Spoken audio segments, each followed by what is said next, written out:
Everybody আসসালামু আলাইকুম। কেমন আছেন সবাই? আলহামদুলিল্লাহ আমরা ভালো আছি। তো আপনাদের মাঝে একটা রেসিপি নিয়ে আসলাম, হাঁস। তো হাঁসটা আমরা পছন্দ করি, সে বিধায় আপনার ভাইয়াকে বললাম যে অনেক দিন যাবৎ হাঁস আমরা খাচ্ছি না, হাঁস নিয়ে আসো। তো আপনার ভাইয়া হাঁস নিয়ে আসলো আর কি। তো আমি ভাবলাম যে একটু রান্না করি। তো প্রথমে আমি পেঁয়াজ কুচিগুলো ভেজে নিলাম, তারপরে মশলাগুলো দিয়ে দিলাম, দিয়ে তারপরে আমি এটাকে ভালো করে কষিয়ে নিব। কষিয়ে নিয়ে তারপরে আমি আপনার হাঁসটাকে ছেড়ে দিব। দেওয়ার পরে যখন একটু ভালো করে সিদ্ধ হয়ে আসবে এবং কষানো হবে, তখন আমি পরিমাণ মতো হালকা একটু জল দিব, দিয়ে আরও ভালো করে একটু সিদ্ধ করে নেব, কারণ আমি হাঁসটা আজকে ভুনা খেতে চাচ্ছি, সেজন্য আর কি। তো আসলে হাঁসটা আমি পছন্দ করি, আপনার ভাইয়া পছন্দ করে, সেজন্য হাঁসটা আমাদের বাসায়ও বেশি আনা হয়।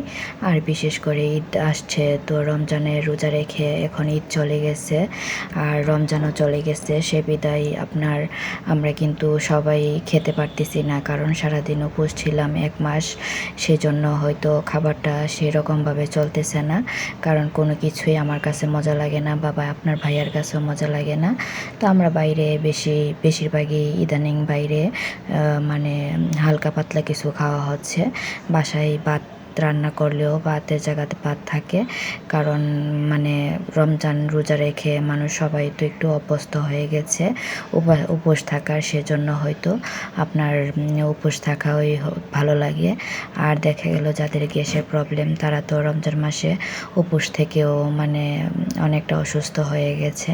বিশেষ করে আমি অনেকটা অসুস্থ হয়ে গেছি, কারণ রমজান শেষ হওয়ার পরে মানুষ মানে ঠিক থাকতে পারে না, কারণ দেখা গেল রমজান মাসটা হচ্ছে আপনার রহমতের মাস, আর আমরা সেই রহমতের মাসটা পার করে এখন আবার রহমতের মাস চলে গেছে, সে বিদায় হয়তো আমরা অসুস্থ হয়ে গেছি, কারণ আল্লাহ বলেছেন যত ইবাদত করবেন রমজান মাসে তত ভালো থাকবেন। তো আসলে আমরাও সেই চিন্তা ভাবনা করেই আপনার রমজান মাসটা ইবাদত করার চেষ্টা করছি। তো আল্লাহ যদি আমাদের মাফ করে আর কি, তো আল্লাহ হচ্ছে মাফ করার মালিক, আল্লাহ ছাড়া দুনিয়াতে আর কেউই কাউকে মাফ করার মতো কেউ নাই, কারণ আমরা তো পাপী বান্দা আল্লাহর। তো আল্লাহ যদি ইচ্ছে হয় বা আমাদের চোখের পানি যদি আল্লাহর নজরে লাগে, হয়তো আল্লাহ আমাদেরকে মাফ করতে পারে। তো আসলে রমজান মাসটা একটু ভালোই কাটছে, কারণ দেখা গেল সারাদিন স্কুল অফ ছিল, আর সারাদিন বাসায় কোরআন শরীফ বা নামাজ, তারপরে ইফতার কাজকর্ম করতে করতে সময় পাওয়া গেছে না।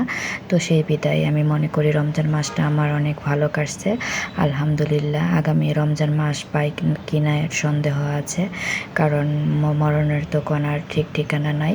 তো আপনাদের সাথে কথা বলতে বলতে দেখেন আমার তরকারিটার ফাইনাল রেসিপি চলে আসতেছে।